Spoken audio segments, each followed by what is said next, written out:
Hi, everyone. My name is Caitlin Scala, and this is my Foundations of Marketing YouTube assignment. In my assignment this evening, I'm going to be talking about the consumer decision process.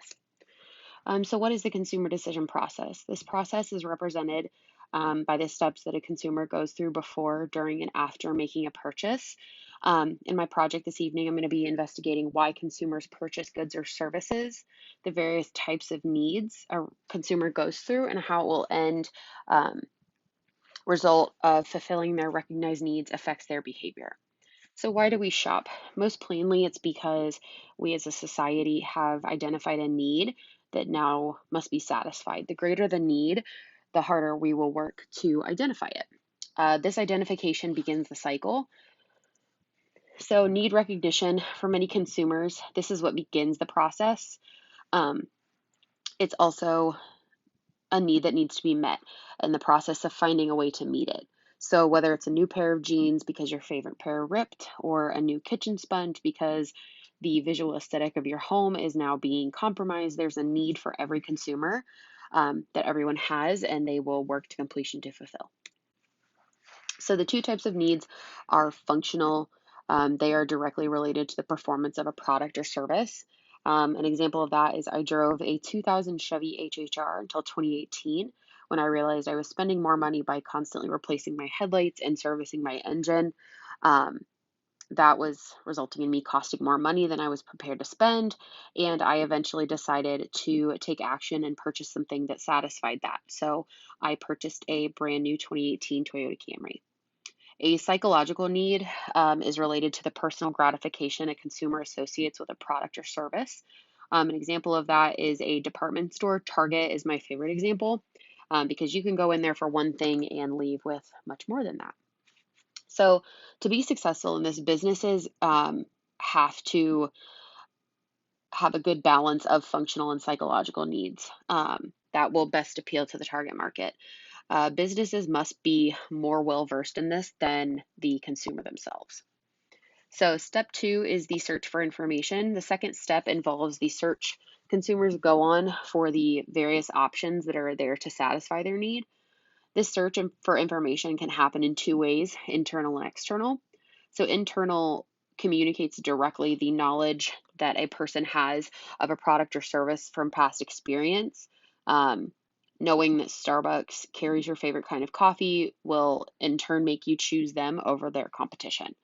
The external search for information influences consumers to seek outside information from their own personal knowledge, so asking friends or family for their recommendations on certain products.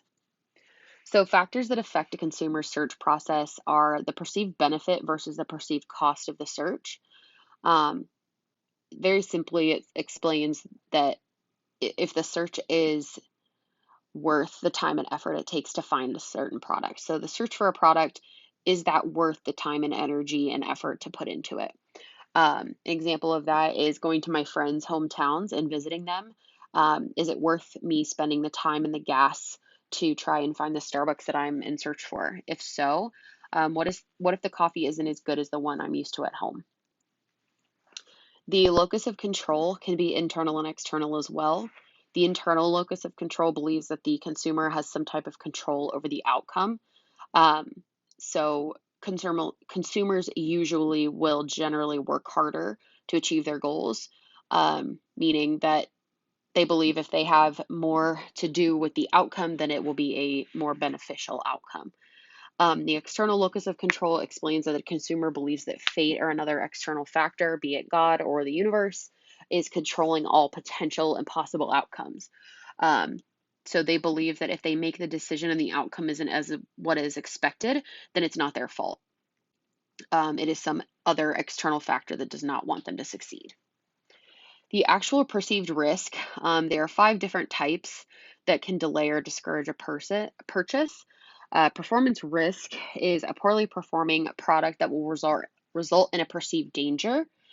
Financial risk is the cost of a product in using the product, encouraging a monetary risk.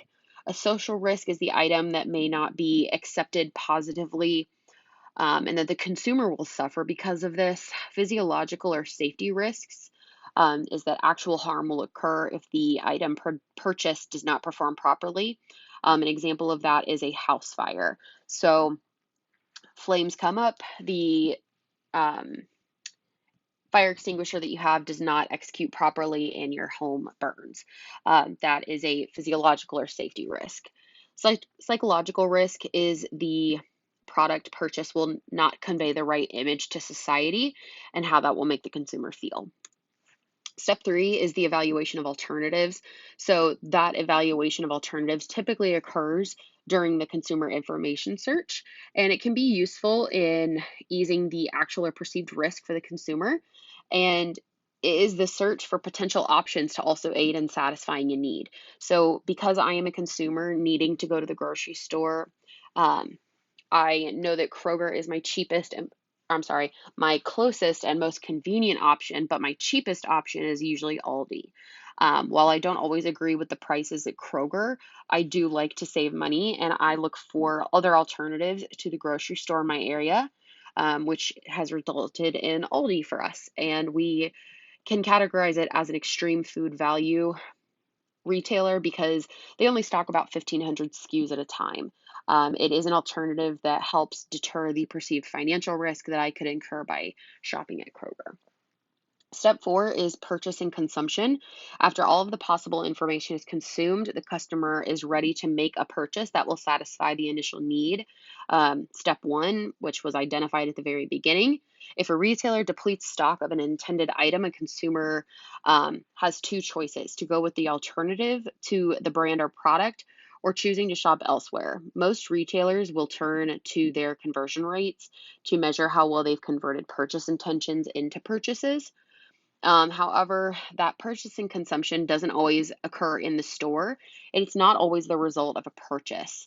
Um, again, stating that if the item is out of stock by a certain retailer, the consumer may choose to shop elsewhere. Step five is post purchase. So, this is the final step in consumer decision process, and it explains their behavior. This is the most valuable. Information to a business because it's directly related to actual customers rather than potentials. So if a satisfied customer becomes a loyal um, shopper to a particular business, then they will purchase again and spread positive word of mouth. These customers are highly valuable to businesses because although not every interaction or purchase may be 100% satisfactory, at least how the business approaches it and deals with the problem at hand will hopefully encourage loyalty from the customer. So the components of post-purchase outcomes, the consumer satisfaction, if a business sets unrealistically high advertising, personal selling, and other types of promotions, the initial sales may be higher, but the dissatisfaction, if a product fails, can be higher. Um, there are several different ways to ensure satisfaction for the business to put their best foot forward. Realistic expectations being built, correct product use demonstration, standing behind the product and service by providing money back guarantees and warranties, encouraging customer feedback, and making contact with customers to thank them for their support. Because although they have chosen to shop with a specific brand, they could have gone anywhere. Post purchase cognitive dissonance can also be known as buyer's remorse. So, this is the internal battle that takes place after a purchase has already been made, and it occurs when a customer or a consumer questions the appropriateness of the purchase. So, most common examples of that are expensive and infrequently purchased products, like designer products, handbags, or shoes, products that don't work as intended, such as the Easy Bake Oven example that I've inserted here as well.